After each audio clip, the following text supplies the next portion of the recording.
tumanidagi Gulxaniy ko'chasi qaysi zamonaviy va milliy qadriyatlar uyg'unlashgan sayilgoh.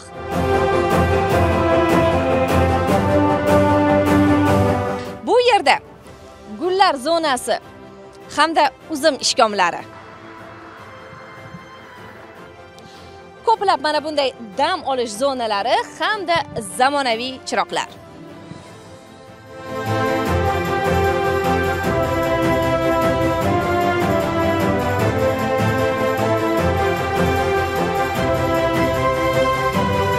Biz yoshligimizdan bo'tli bir qarovsiz joy bo'lgan, hozirgi kungacha qarovsiz joylar bo'lgan, tashlandiq joylar bo'lgan, chakalazor joylar bo'lgan. Kechqurunlari bo'tda hech kim yurmas, yurishga ham qo'rqardi bo'tda. Hozir hamma maza qilib sayilgohda bolalarni o'ynatishga olib kelishyapti. Agar kim xohlasa balut tutishga ham joy bor. Hammaliga minnatli rahmat. Baraka topsin, sog' bo'lsin, bolalar mana shunaqa joylarni davom ettirishsin.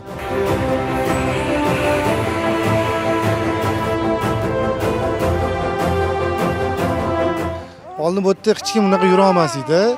Hozir odam obodonlashtirib, cho'tki qilib qo'yishdi. Baraka topsin, qilgan odamlarga joni sog' bo'lsin, nima deymiz endi.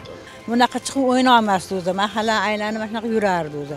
Mana endi bemalol maza qilib aylanib dam olib o'tiribmiz. Odam uyga kirgisi kelmayapti-da, ukam.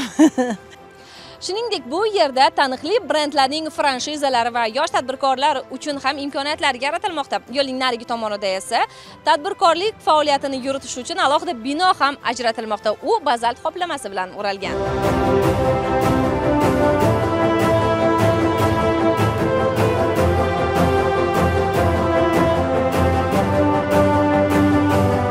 Bu yerda asal yetishtiruvchilar, hunarmandlar uchun ham joy ajratilmoqda. Tirikchiligimiz ham o'tadi. Keyin mana boshqa joyda sotib yuramiz. O'zimizning mahallamizda bo'ldi, ancha qulayliklar yaratib berishdi.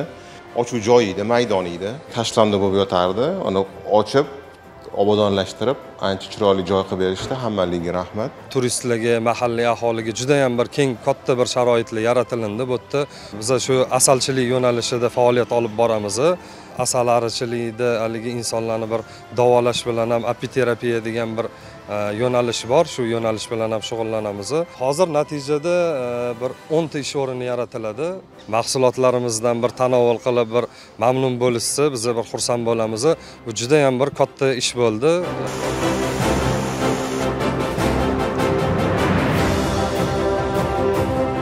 Toshkent shahar Shayxontohur tumani Katta Oqtepa mahalla fuqarolik yig'ini hududida joylashgan Gulxaniy ko'chasi atrofida turizm ko'chasi tashkil etilmoqda. Ushbu ko'cha yuzasidan 3 dona bolalar maydoni, 1 dona fontan, 1 dona sharshara o'rnatildi.